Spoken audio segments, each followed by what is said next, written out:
Living off my son's earnings and you dare to treat me with disrespect. Emily's voice reverberated around the room. I can't bear to speak to you anymore, she shouted, her words slicing through the air.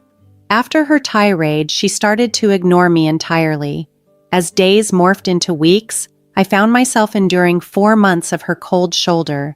To make matters worse, Emily, along with my husband Bruce, did something unthinkable.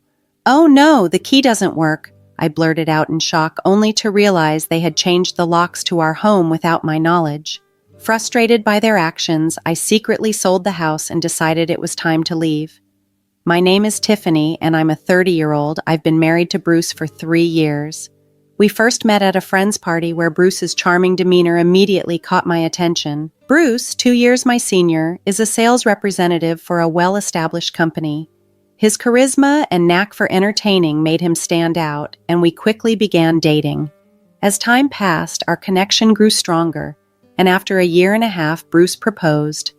I can't imagine my life without you, Tiffany. Will you marry me? He asked during a romantic dinner at an upscale restaurant with a stunning view. It was a bit cliché, but I cherished every second of it and eagerly accepted his proposal. We celebrated our wedding surrounded by family and friends. The day was flawless, filled with joy and laughter from many of our colleagues and friends who attended. After a wonderful honeymoon, we started our married life together, juggling our careers and navigating our new life under the same roof. To maintain a sense of balance in our household, Bruce and I divided the chores between us. Having helped his mother, Emily, with housework for many years, Bruce was quite skilled at managing domestic tasks and was an exceptional cook. His homemade meals were always a treat, and we both looked forward to our days off together, treasuring the quality time and the dates we shared. I felt truly lucky to have him as my husband. 3 years into our marriage, our love remained strong, and we enjoyed a generally happy life. However, not everything was perfect, mainly due to issues with Emily. From our first meeting, Emily had been rather cold toward me. She seemed to disapprove of me, primarily because of my educational background. Oh, you graduated from a less prestigious college? I find it hard to trust those who didn't excel academically, she once remarked disparagingly. While my college wasn't Ivy League, I had chosen it for its specialized courses that matched my interests. I've always believed that one's educational pedigree shouldn't define their worth, especially outside of academia. Emily's comments about my education were unexpected and deeply hurtful. This tension was palpable during family gatherings, leaving Bruce visibly uncomfortable. I had my reservations about Emily even before Bruce and I married, but my love for him was stronger than these concerns. Since losing her husband a few years earlier, Emily had been living alone in her in-laws' home and often visited us, usually finding something to criticize. Your cleaning skills are lacking. This sloppiness irritates me, she would say, even if Bruce had just cleaned thoroughly the day before. Not wanting to escalate the tension, I remained silent, apologized, and endured her criticisms. Despite my efforts, Emily's visits continued, each one filled with new reproaches about my education, my household management skills, and more, adding strain to our otherwise happy home. Feeling increasingly strained under Emily's critical eye, I found myself doubting what I contributed to our marriage, especially as her words dug deep during times when I felt most vulnerable. Eventually, I reached my limit and decided to discuss the matter with Bruce.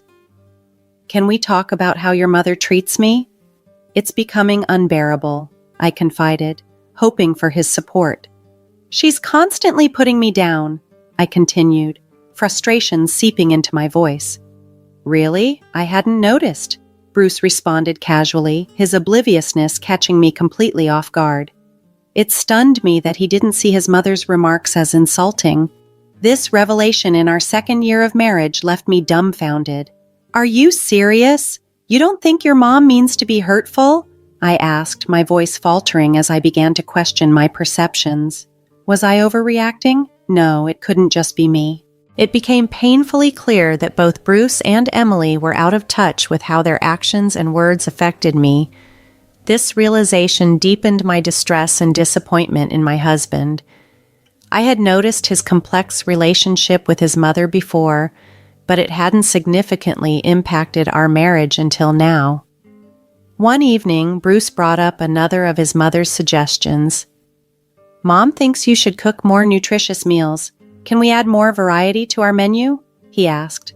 "We both have demanding jobs, Bruce. I can't prepare elaborate meals every day," I replied, trying to keep our responsibilities balanced.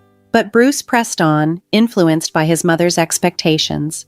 "A wife's cooking can inspire her husband to work harder and succeed, so please put more effort into cooking. It feels like you've been cutting corners," he suggested. Reluctantly, I expanded the menu, which made dinner preparations more labor-intensive.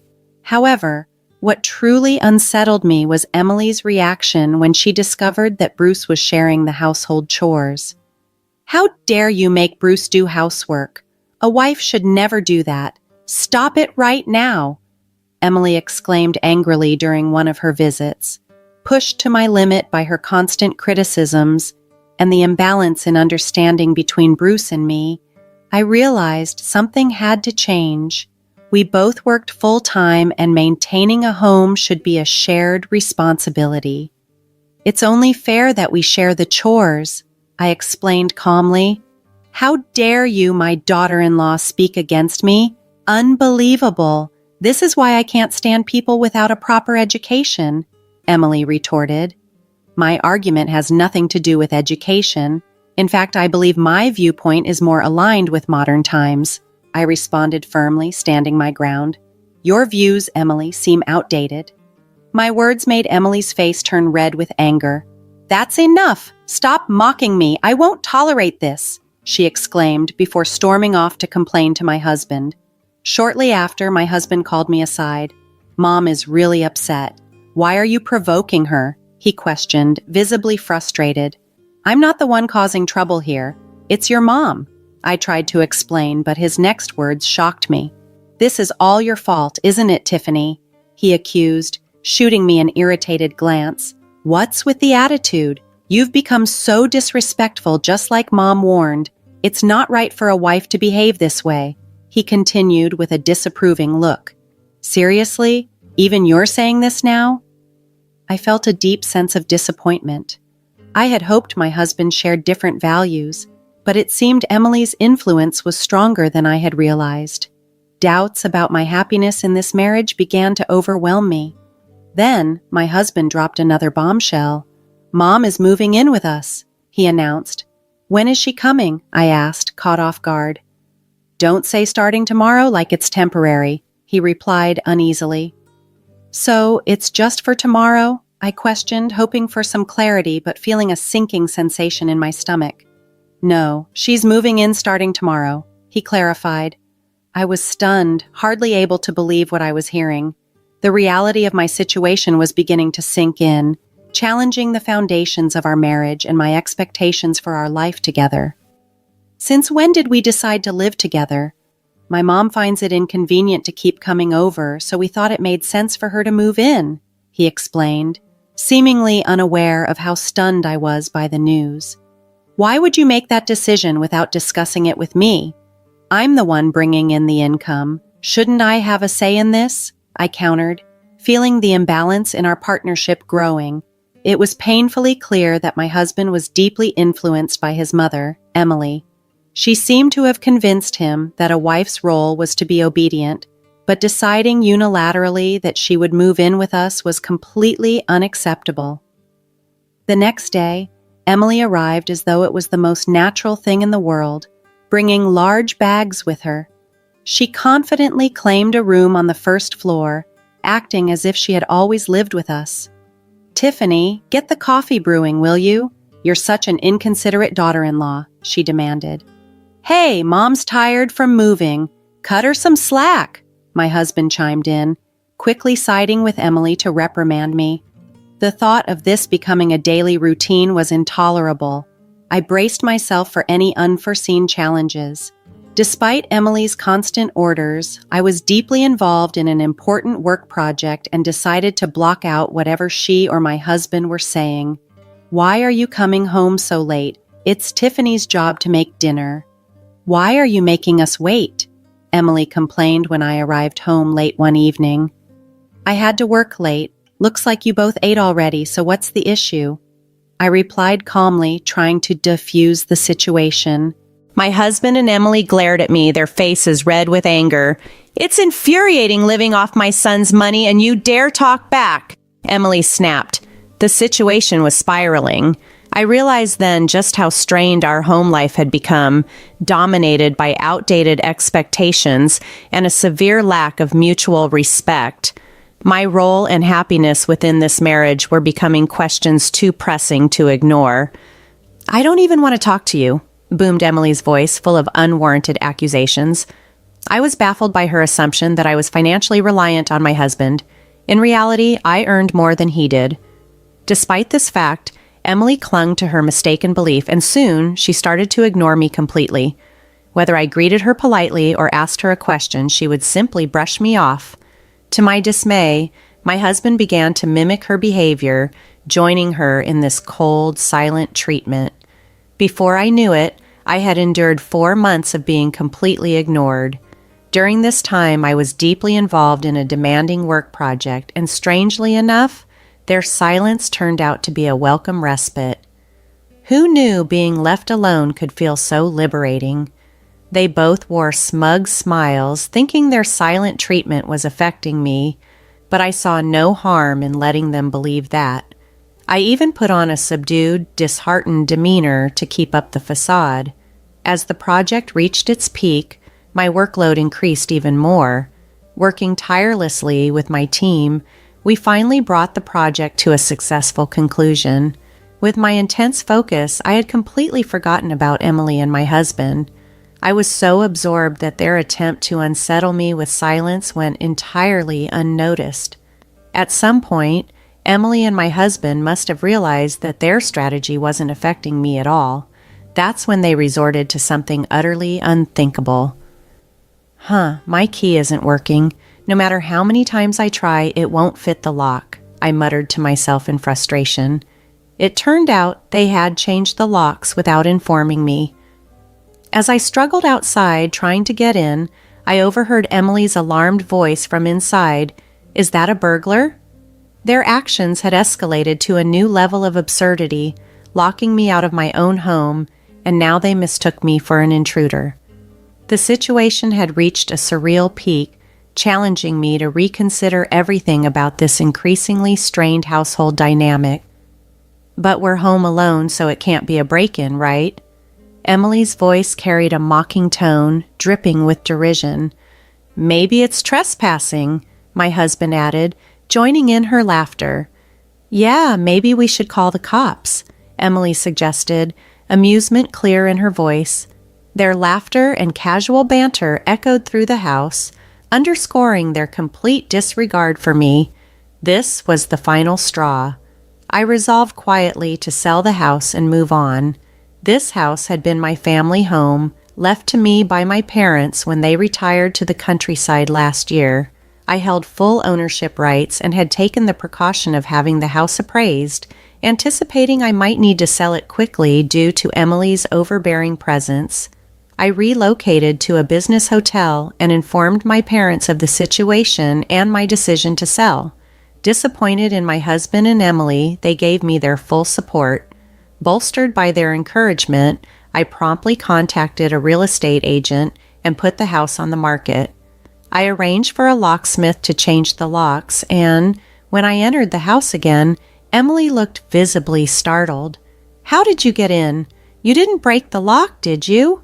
Her voice, laced with indignation, pierced the air, a sound I hoped to never hear again. Ignoring her protests, I began packing my belongings. Say something! I'll call the police for trespassing, she threatened, her voice growing more frantic. Ignoring her threats, I continued with my preparations to leave.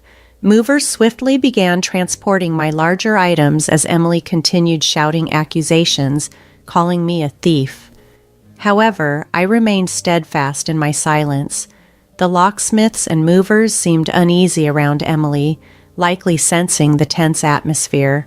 I had informed them beforehand that Emily was my husband's mother and was suffering from a severe mental condition, ensuring they understood the complex dynamics at play.